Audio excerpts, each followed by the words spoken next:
Mais derrière la formule, il y a des règles, il y a des trimestres et il y a des montants. Bonjour à toutes et à tous, bienvenue dans le JT de la retraite. Ici, on décrypte l'actualité sociale avec calme et on traduit la politique en conséquences concrètes. Aujourd'hui, je vous propose un épisode spécial. On fait le point sur les retraites selon LFI en vue de 2027. On va avancer étape par étape, sans jargon, et avec des exemples simples. Voici le sommaire. Dès abord, on rappelle les règles de base. Ensuite, on détaille ce que LFI propose. Puis, on regarde ce que ça change selon votre carrière. Et à la fin, je vous donne 3 réflexes pratiques. On commence par la base. Parce que sur les retraites, tout le monde confond tout. Et une réforme se joue souvent sur 2 mots. Âge légal et taux plein. Et l'âge légal, c'est l'âge à partir duquel vous avez le droit de demander votre retraite. Le taux plein, c'est le niveau de pension sans pénalité. Pour le taux plein, il faut souvent une durée de cotisation suffisante, donc un certain nombre de trimestres. Un trimestre, est une unité de durée. 4 trimestres font une annuité. Et les programmes politiques parlent souvent en annuité, alors que les caisses parlent en trimestre.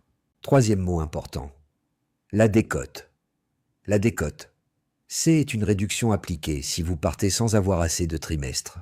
C'est une double peine pour beaucoup de gens, parce que vous partez plus tôt avec moins de trimestres. Et en plus, votre taux est réduit. Quatrième repère, est l'âge du taux plein automatique. Même sans tous vos trimestres, il existe un âge où la décote disparaît. Cet âge reste fixé à 67 ans dans le régime général. Maintenant, un point de contexte très important. La réforme des retraites votée en 2023 vise une cible à 64 ans. Mais sa montée en charge a été suspendue par la loi de financement de la sécurité sociale. Cette suspension repousse une partie du calendrier jusqu'au début de 2028. Donc, en 2027, on sera encore dans une période de transition. Concrètement, l'âge légal dépendra de votre année de naissance. Pour certaines générations, on parle de 62 ans et 9 mois. Pour des autres, de 63 ans. Pour des autres, de 63 ans et 3 mois. Et la cible de 64 ans reste inscrite dans la loi. Voilà le décor. Passons maintenant à ce que LF met sur la table. Je précise une chose avant de continuer. Ce que je présente ici, ce sont des propositions politiques. Ce ne sont pas des règles déjà votées. Et une réforme finale peut changer au Parlement, ou après discussion avec les partenaires sociaux. Le cœur du projet LFIC est très lisible. Premier point, abroger la réforme qui porte l'âge légal à 64 ans. Deuxième point, restaurer le droit à la retraite à 60 ans. Troisième point, garantir le taux plein après 40 annuités de cotisation. Je traduis en langage simple. Pour LFI, le repère central redevient 60 ans, mais avec une condition de carrière. Il faut avoir cotisé 40 ans, donc 160 trimestres. C'est un point essentiel, parce que 60 ans ne veut pas dire que tout le monde part à 60 ans. Ça veut dire qu'à 60 ans, on peut viser le taux plein si on a la carrière demandée. Et sinon, il faudra regarder les autres règles, ou les mesures complémentaires proposées. Et justement, EFI ajoute plusieurs briques. Ces briques parlent de justice, de petites pensions et de carrières hachées. Première brique, revaloriser les petites retraites. LFI propose de porter, au minimum, toutes les pensions pour une carrière complète au niveau du SMIC revalorisé. C'est un objectif simple à comprendre. Si vous avez une carrière complète, votre pension ne devrait pas être en dessous de ce plancher. Attention, ici on parle de carrière complète, donc avec la durée de cotisation requise, et on parle un minimum, pas une pension moyenne. Deuxième brique, revaloriser le minimum vieillesse. Le minimum vieillesse, c'est l'allocation de solidarité aux personnes âgées. LFI veut le porter au niveau du seuil de pauvreté. L'objectif, c'est de réduire la précarité des retraités les plus fragiles. Troisième brique, prendre en compte le RSA pour valider des trimestres. C'est une proposition très concrète. Elle vise les périodes où vous n'avez pas d'emploi et où vous basculez sur un revenu minimum. LFI veut que ces périodes comptent pour la retraite. Quatrième brique, indexer les retraites sur les salaires.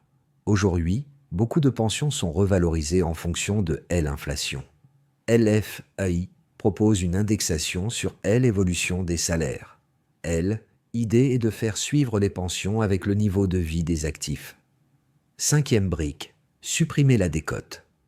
Est une mesure qui peut changer la donne pour les carrières incomplètes, surtout pour les femmes et pour les personnes au parcours discontinu. LFA considère la décote comme une double peine. Je le redis calmement. Supprimer la décote, ça veut dire supprimer la pénalité de taux. Mais il peut rester d'autres mécanismes de calcul, comme la proratisation selon vos trimestres. Les détails dépendraient de la loi finale. Sixième brique, le financement. Parce que sur les retraites, tout revient toujours à la même question. Qui paie? LFI annonce 2 leviers principaux. Le premier, est augmenter progressivement le taux de cotisation vieillesse, avec un rythme d'environ 1/4 de point par an sur la durée d'un quinquennat. Le deuxième, est élargir l'assiette des cotisations, en soumettant à cotisation certains revenus aujourd'hui moins contributifs, par exemple les dividendes, et certains revenus liés à l'épargne salariale, et plus largement des revenus financiers des entreprises. Sur ce point, vous devez retenir une idée. LFI veut faire financer davantage la retraite par le travail, mais aussi par une partie des revenus du capital. Est un choix politique clair. LFI propose aussi un point plus discret. Interdire aux fonds de réserve pour les retraites investir dans des secteurs polluants. Est un volet cohérent avec leur ligne écologique. Voilà pour les propositions. Maintenant, la question la plus importante pour vous.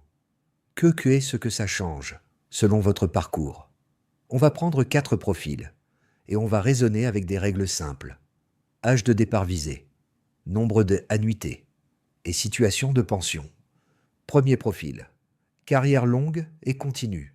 Vous avez commencé à travailler à 18 ans. Vous avez cotisé sans gros trous. Dans ce cas, atteindre 40 annuités est possible avant 60 ans.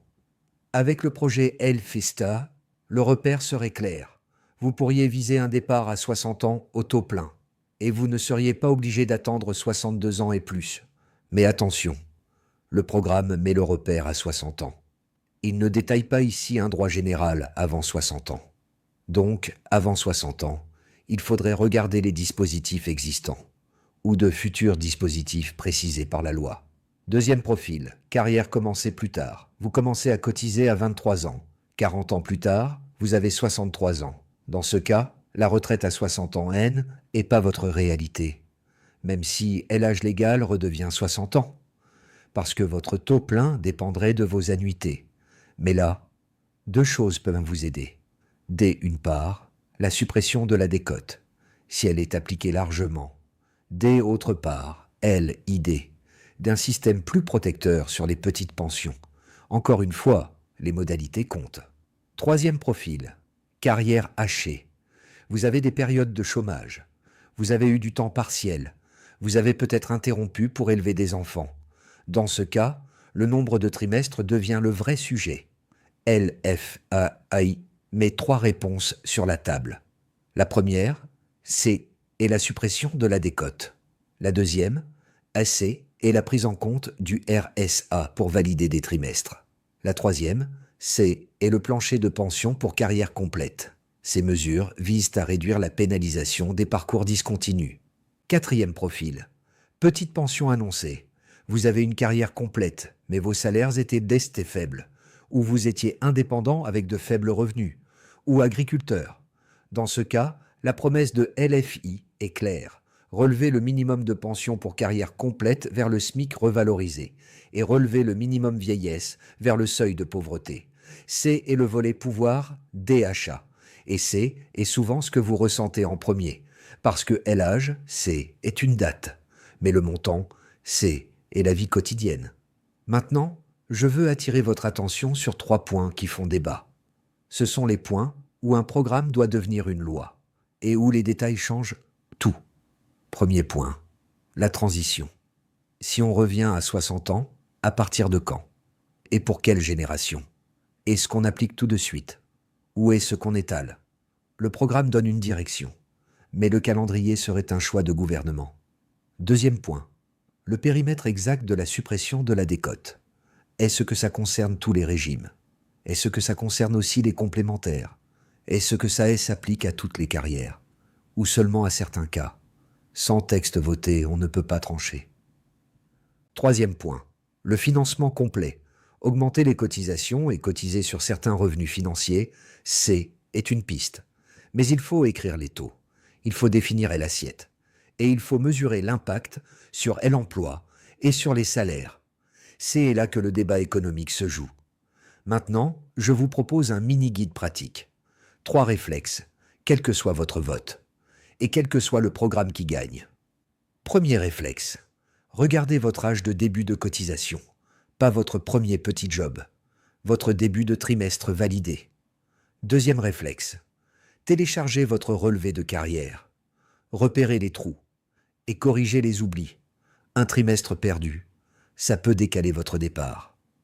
Troisième réflexe, faites une simulation avec plusieurs hypothèses. Une hypothèse actuelle, une hypothèse avec départ plus tôt et une hypothèse avec une pension revalorisée. Ça vous donne des repères. Avant de conclure, je réponds à 3 questions fréquentes. Première question, est-ce que ça concerne aussi les indépendants et les agriculteurs?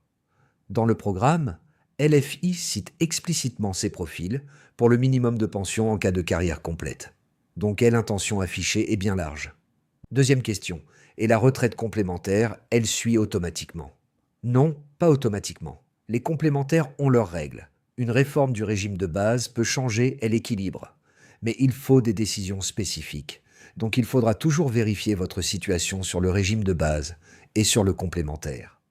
Troisième question. Et la fonction publique? Le programme donne une direction générale, mais les paramètres précis, par métier et par statut, devraient être écrits dans la loi. C'est pour ça qu'il faut suivre le texte final. On arrive à la conclusion. LF1 porte une proposition phare.